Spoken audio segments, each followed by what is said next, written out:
I got so much motherfucking design on right now. Break it down, bring it back, make it clap. I got 3 old thoughts, new guap, wear that thing. Bitches on my line, and you know. Assalamualaikum warahmatullahi wabarakatuh. Halo teman-teman, kembali lagi bersama saya Ana Masnohtul Atiyah. Di sini saya akan membahas seputar topik manajemen kurikulum dan peserta didik pada lembaga pendidikan Islam. Langsung saja kita kepada pengertian manajemen kurikulum. Pengertian manajemen kurikulum adalah seperangkat kemampuan dalam mengelola kurikulum yang dimulai dari perencanaan kurikulum hingga evaluasi kurikulum.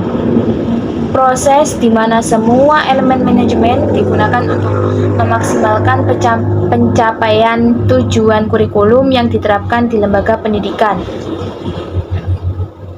Adapun sistem pengelolaan kurikulum kooperatif, menyeluruh, sistemik, dan sistematis untuk mencapai pencapaian tujuan kurikulum.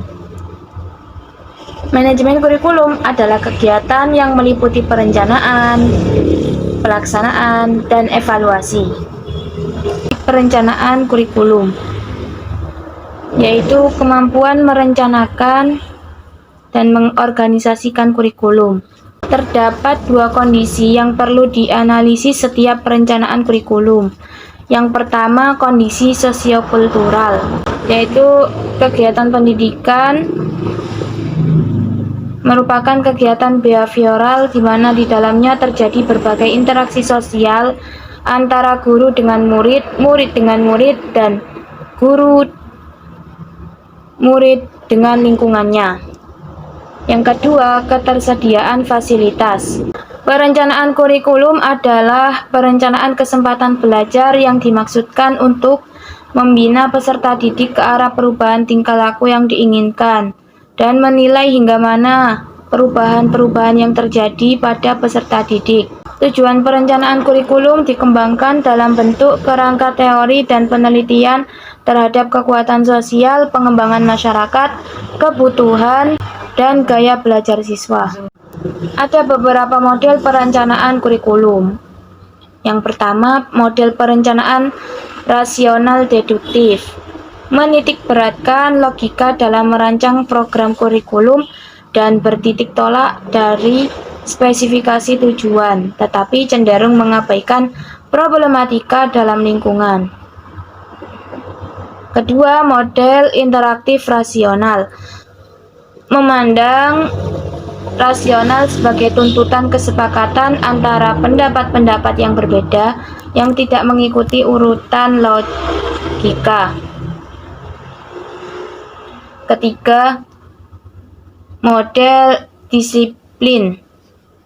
Perencanaan ini menitik beratkan pada guru-guru yang merencanakan kurikulum berdasarkan pertimbangan sistematik tentang relevansi pengetahuan filosofis, isu-isu pengetahuan yang bermakna, sosiologi, menyangkut argumen kecenderungan sosial, juga psikologi yang berkaitan tentang urutan-urutan materi pelajaran.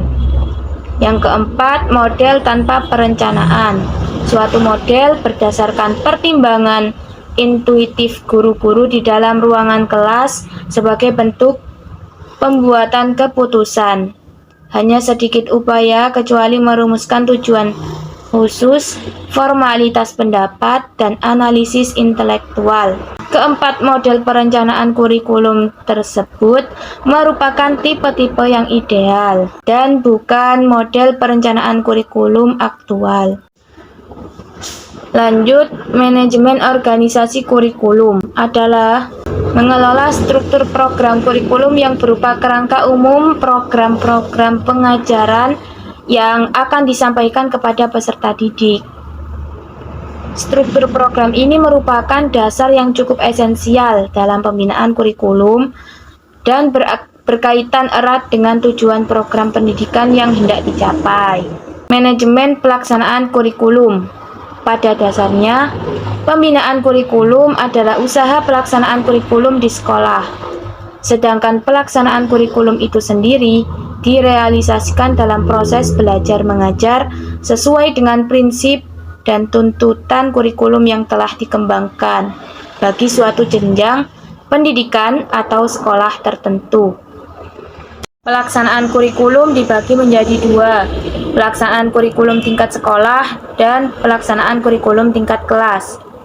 Dalam tingkat sekolah, yang berperan adalah kepala sekolah, dan pada tingkatan kelas yang berperan adalah guru kelas tersebut. Walaupun dibedakan, pelaksanaan kurikulum antara kedua tingkat tersebut senantiasa bergandengan dan bersama-sama bertanggung jawab melaksanakan proses administrasi kurikulum. Manajemen evaluasi kurikulum. Evaluasi merupakan bagian dari sistem manajemen, yaitu perencanaan, organisasi, pelaksanaan, monitoring, dan evaluasi. Evaluasi kurikulum menurut S. Hamid adalah memiliki persamaan dengan definisi evaluasi pendidikan. Beberapa prinsip manajemen kurikulum menurut Fathur Rahman. Yang pertama, produktivitas, yaitu pencapaian yang didapat pada kegiatan kurikulum merupakan faktor yang dipertimbangkan. Pertimbangan bagaimana agar peserta didik dapat mencapai hasil belajar sesuai dengan tujuan kurikulum harus menjadi sasaran dalam manajemen kurikulum. Prinsip yang kedua yaitu demokrasi. Mengelola manajemen sesuai dengan demokrasi. Harus berasaskan demokrasi yang menempatkan pengelola, pelaksana, dan subjek didik pada posisi yang seharusnya dalam melaksanakan tugas dengan penuh tanggung jawab untuk mencapai tujuan kurikulum. Prinsip yang ketiga adalah operatif, artinya saling bekerja sama untuk mencapai hasil tujuan. Untuk memperoleh hasil yang diharapkan dalam kegiatan manajemen kurikulum, perlu adanya kerjasama yang positif dari berbagai pihak yang terlibat.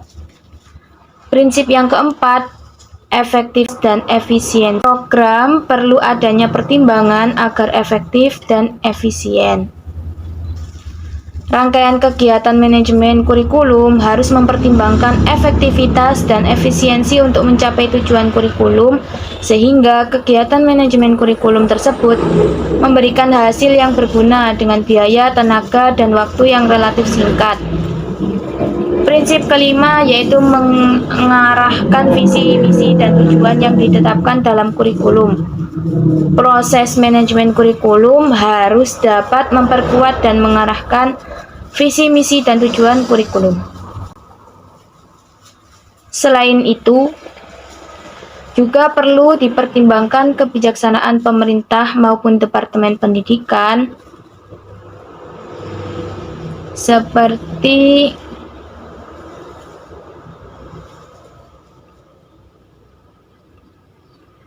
kebijaksanaan penerapan manajemen berbasis sekolah,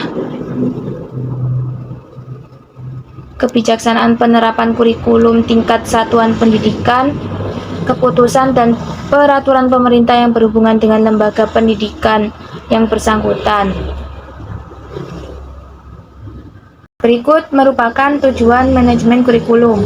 Yang pertama, untuk mengefektifkan kegiatan di sekolah atau lembaga pendidikan.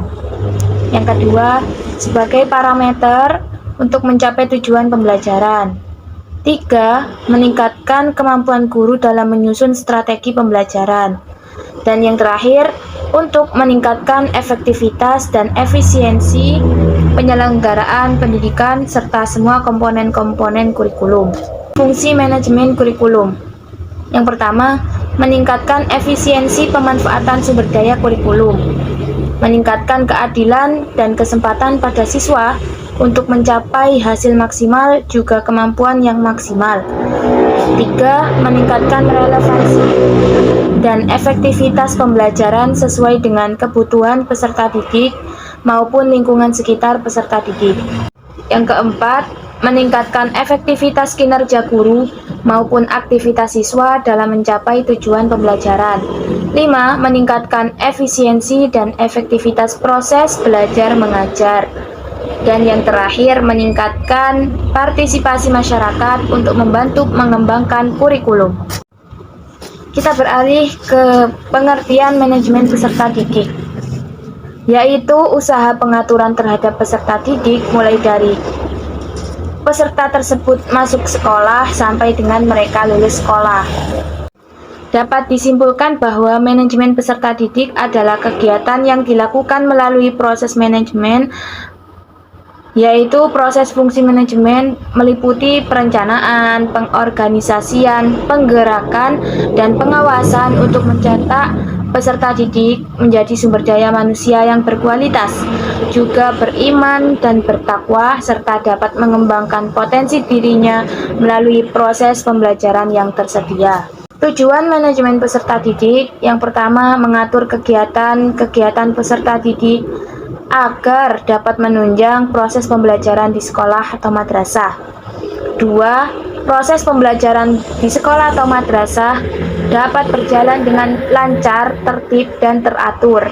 3. Dapat memberikan kontribusi bagi pencapaian tujuan sekolah dan tujuan pendidikan secara keseluruhan. Faktor penunjang manajemen peserta didik ada 3. 1. Semua tenaga pendidik dan kependidikan ikut kerjasama untuk mencapai tujuan yang jelas. 2. Adanya kerjasama antara guru dengan orang tua peserta didik supaya peserta didik menjadi lebih baik lagi. 3. Semua kegiatan terprogram dengan jelas dari mulai perencanaan hingga hasil evaluasi. Adapun faktor penghambat manajemen peserta didik, yaitu rendahnya sarana prasarana yang menunjang proses pembelajaran peserta didik, yang harusnya setiap mata pelajaran mempunyai alat peraga untuk menjelaskan kepada peserta didik. 2. Rendahnya kualitas guru, ini diakibatkan keterlambatannya pencairan sertifikasi guru, sehingga guru-guru tidak semangat untuk mengajar. 3. Tingkat ekonomi peserta didik yang kurang memadai, sehingga pihak sekolah tidak bisa memberikan fasilitas lebih kepada peserta didik. Baik, demikian yang bisa saya sampaikan. Apabila ada pertanyaan, bisa ditulis di kolom komentar. Wallahul muwaffiq ila aqwamit thoriq. Wassalamualaikum warahmatullahi wabarakatuh.